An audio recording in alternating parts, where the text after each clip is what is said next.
Hey guys, it's Deeplycoiled back with another video, and today I'm going to be talking to you guys about what the hiatus. But the good news is I am back with information and a lot of answers to the problems I've previously discussed in the past, so that you can get a little bit more insight as to why I was on a hiatus for so long.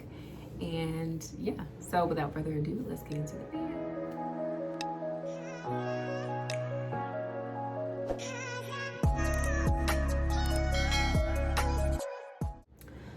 All right, y'all, let's be honest. Number one, the main reason why I was not recording is because I didn't have the time.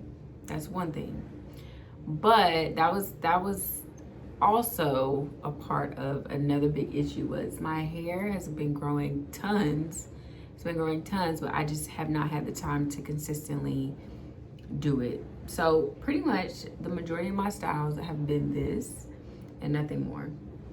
I've not been wearing my hair out. That has been contributing to an issue that I previously had and I've previously discussed, which is dandruff. Y'all, I told y'all about a year ago that I was having issues with my dandruff and dry scalp and all that stuff.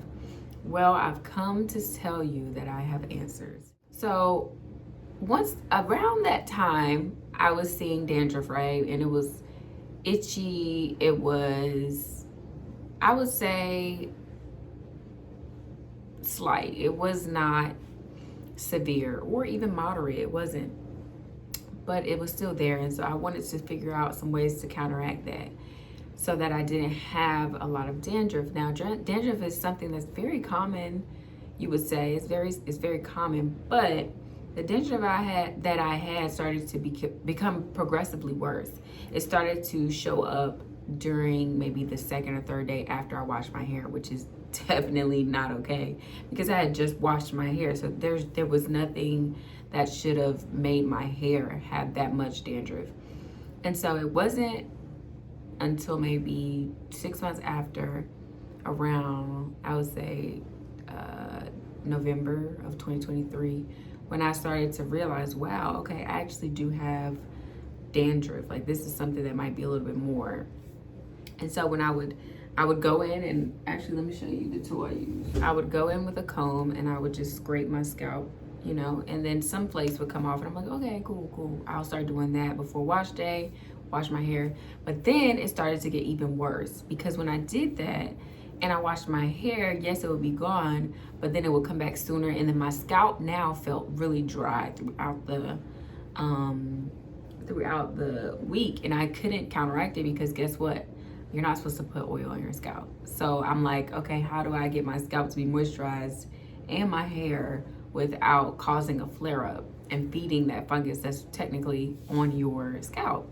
So I was like, okay, I'll just go in and I'll get a good shampoo and I'll just wash 3 times instead of 2. So I was doing that. That made it worse. I actually bought 2 things. Let me show you. Actually, they were gifted to me for Christmas. Give me a second. So this was one product, the peppermint and aloe fortifying shampoo, and this is anti-itch shampoo from Design Essentials, and then the hair and scalp peppermint and aloe treatment that you're supposed to put on just whenever.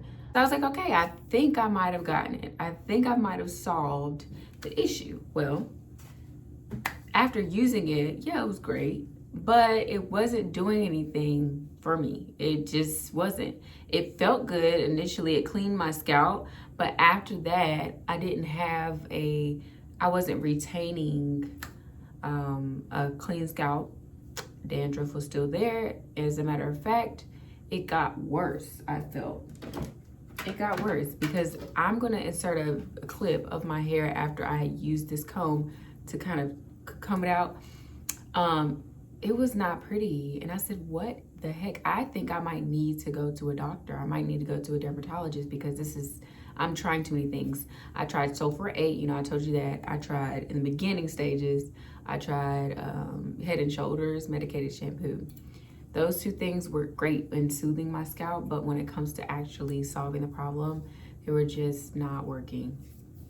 So after that, I went to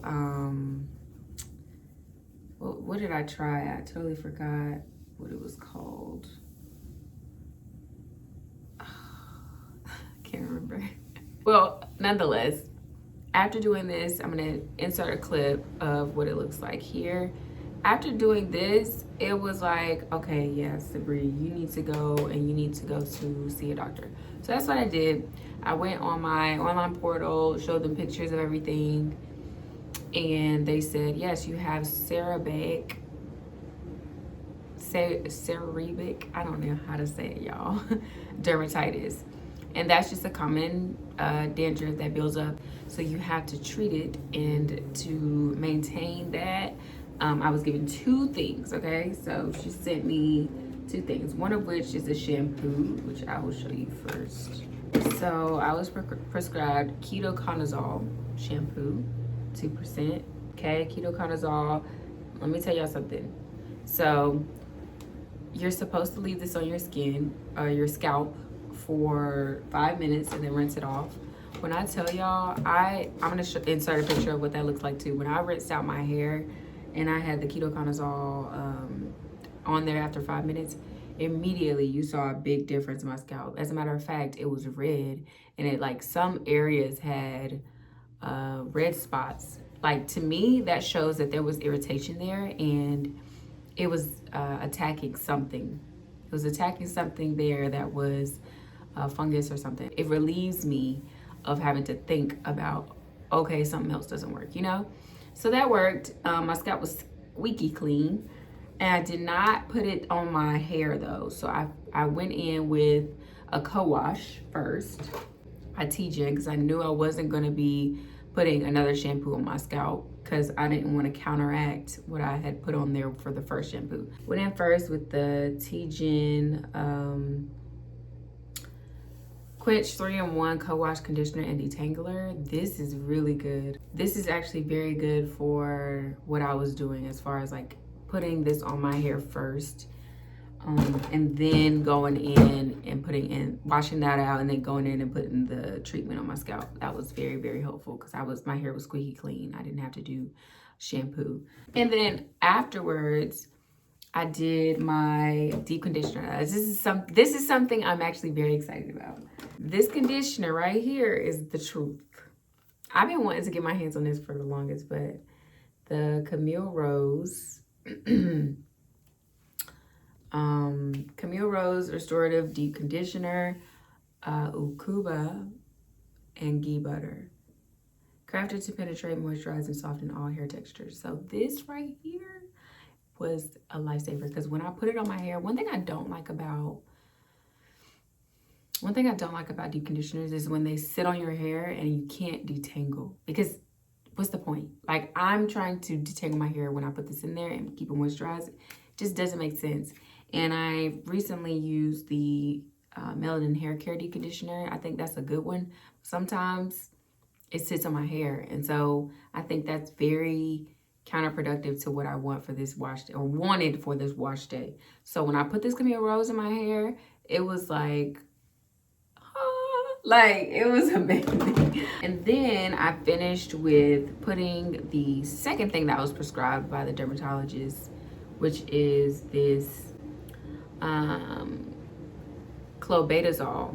Okay, clobetasol. In the process, I noticed something though. I noticed when I was taking video of my hair, the back part, or the back area of my scalp, is not affected. It does not have dandruff. It may be itchy though. So what I did was I put this on all parts of my scalp, but when I was washing my hair with the shampoo, I also put it like a little on the back, and then mostly worked in the front, in the top area of my hair. And then I went in with these 2 things. Actually, I did not use it. I will in the future, but I did not use this time. I went in with these 2. So I have this is not Melanin Hair Care, but I love their bottle. This is Talia Wajid Deep Conditioner. Not deep conditioner, leave-in conditioner. I just put it in this bottle because I like it better when it like squirts through this dispenser tool. And then I use the Spike Honey Mousse to do a braid out. Not braid out, what am I talking about?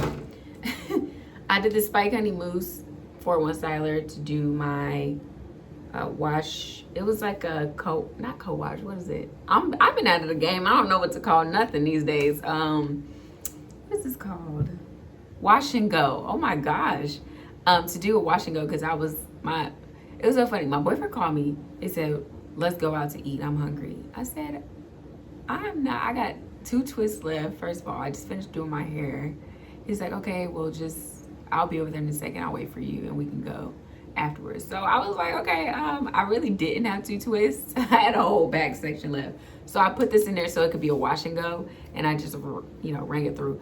This is a really good product for that, by the way. My hair stayed like contained for the duration of the night, and then at the end of the night, obviously it was dried, so I just twisted it up, and that's why you see my hair like this. But this is actually a really good product for that type of thing. So yeah, that was my wash day, and I learned a lot about dandruff. Like if you have bad dandruff, you need to go see a dermatologist. If you have insurance, take advantage of that insurance and make it happen. I have these refills for 2 years, or for 1 year, for just $2 every time I need a refill for this. So I spent total about $110 for that. And I think that's definitely worth it, considering it's over a year's span. So if you like this video, do not forget to give it a thumbs up, and I will see y'all in the next one.